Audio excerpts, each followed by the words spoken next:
अखिलाण्डेश्वरी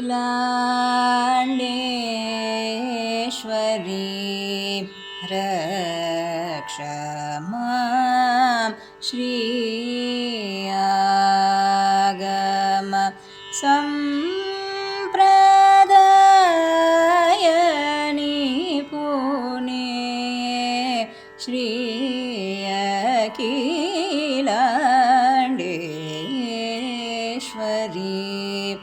रक्ष मां श्री आगम संप्रदायनि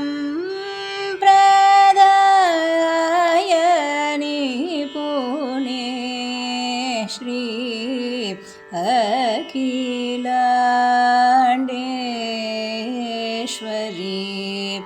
रक्ष मां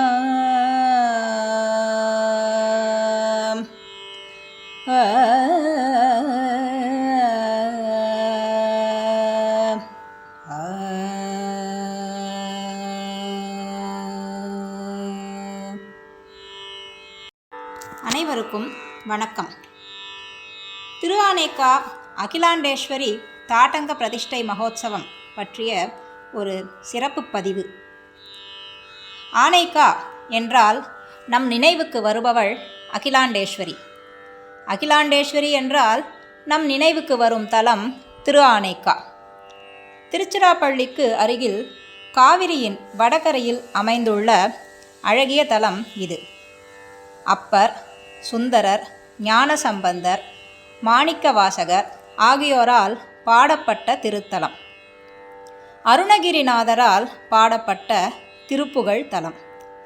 காளமேக புலவர், கச்சியப்ப முனிவர், சங்கீத மும்மூர்த்திகளுள் ஒருவரான ஸ்ரீ முத்துசுவாமி தீட்சிதர், மகாவித்வான் மீனாட்சி சுந்தரம் பிள்ளை என எண்ணற்ற கவி வேழங்களால் போற்றி துதிக்கப்பட்ட புண்ணிய தலம் திருஆனைக்கா. மிகவும் அரிதான வெண்ணாவல் கனியை சாரமுனிவர் கைலைக்கு எடுத்துச் சென்று இறைவனுக்கு கொடுக்க, இறைவன் அதனை சுவைத்து விதையை உமிழ்ந்தார்.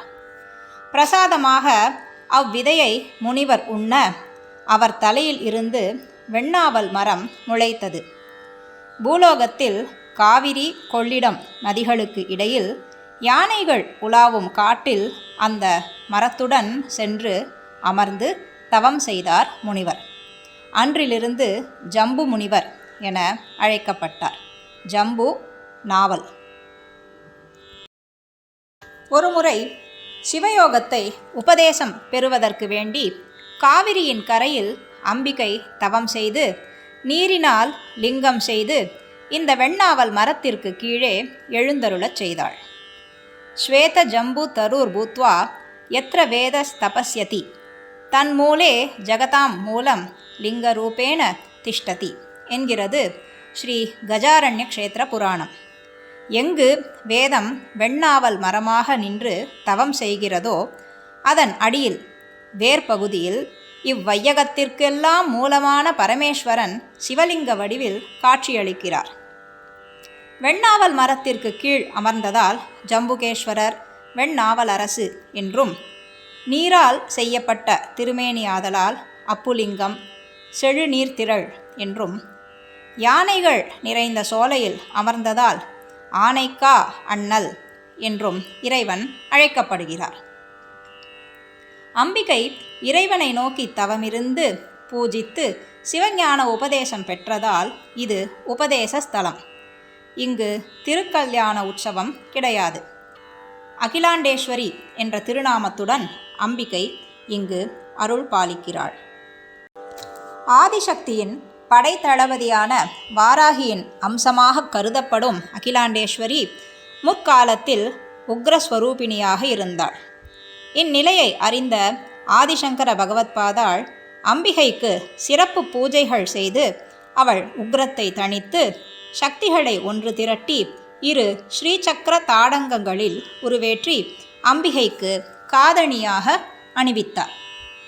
மேலும் அன்னைக்கு எதிரில் கணபதியின் சந்நிதியை அமைத்து அவளுடைய சாந்தத்துக்கும் பிரசன்னத்துக்கும் காரணமான விநாயகமூர்த்தியை பிரசன்ன கணபதி என்று நாமம் சூட்டி பூஜை விதிகளை நிர்மாணித்தார் சங்கரர்.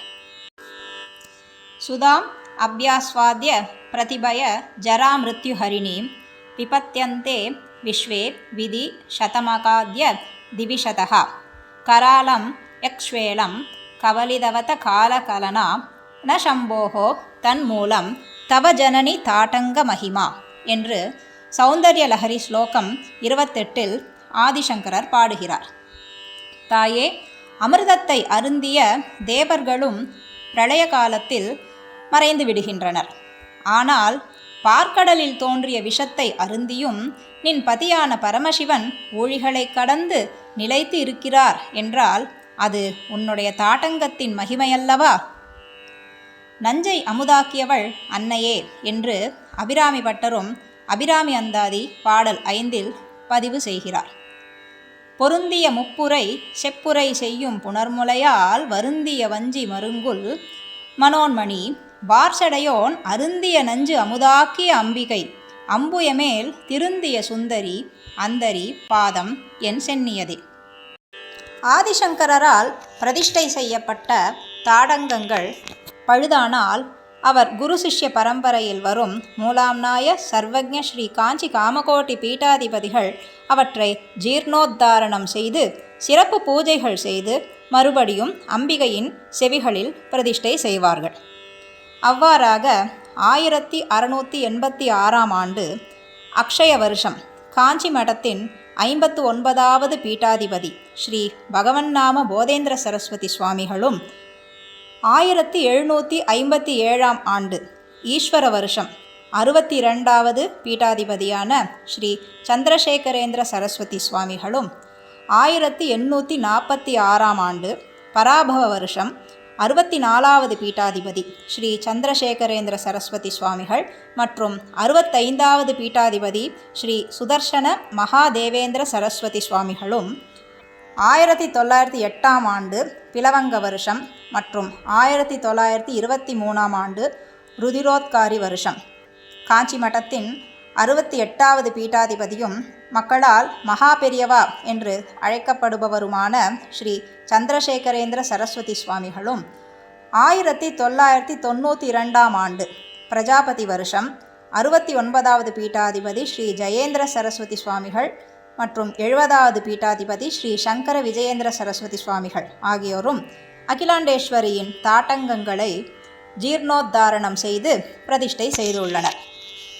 தற்போது ஸ்ரீ காஞ்சி காமகோட்டி பீட்டத்தின் 70வது பீட்டாதிபதி ஸ்ரீ சங்கர விஜயேந்திர சரஸ்வதி சுவாமிகளால் 2025 ஆண்டு குரோதி வருஷம் மாசி மாதம் 1ஆம் நாள் வியாழக்கிழமை 13/2/2025 அன்று ஆனைக்கா அன்னை அகிலாண்டேஸ்வரியின் தாட்டங்கங்கள் கலாகர்ஷணம் செய்யப்பட்டு மாசி 4 16/2/2025 ஞாயிற்றுக்கிழமை சதுர்த்தி திதி ஹஸ்த நட்சத்திரம் அமிர்த சித்தியோக புண்ணிய காலத்தில் காலை 11:40 மணிக்கு மேல் பகல் 12:30 மணிக்குள் தாடங்கங்கள் பிரதிஷ்டை செய்யப்பட்டன. ஞால முதல்வி இமயம் பயந்தமின் நீலி கௌரி பறை மங்கை குண்டலி நாளும் இனிய கனி எங்கள் அம்பிகை திரிபுராயி நாத வடிவி அகிலம் பரந்தவள் ஆளின் உதரம் உள பைங்கரும்பு வெண்ணாவல் அரசுமனை வஞ்சி கரிவனம் உரை அகிலாண்ட நாயகி என்றெல்லாம் அருணகிரிநாதரால் போற்றி துதிக்கப்பட்ட அன்னை அகிலாண்டேஸ்வரி குடியிருக்கும் ஆனைக்கா செல்வோம், அவளருள் பெறுவோம். நன்றி, வணக்கம். கருதலர் திரிபுரமாண்டு நீரெழ மலை சிலை ஒரு கையில் வாங்கு நாரணி கழலணி மலை மகள் காஞ்சி மாநகர் ஊரை பேதை களிமயில் சிவனுடன் வாழ்ந்த மோகினி கடலுடை உலகினை ஈன்றதாய் உமை கரிவனம் ஊரை அகிலாண்ட நாயகி ஆ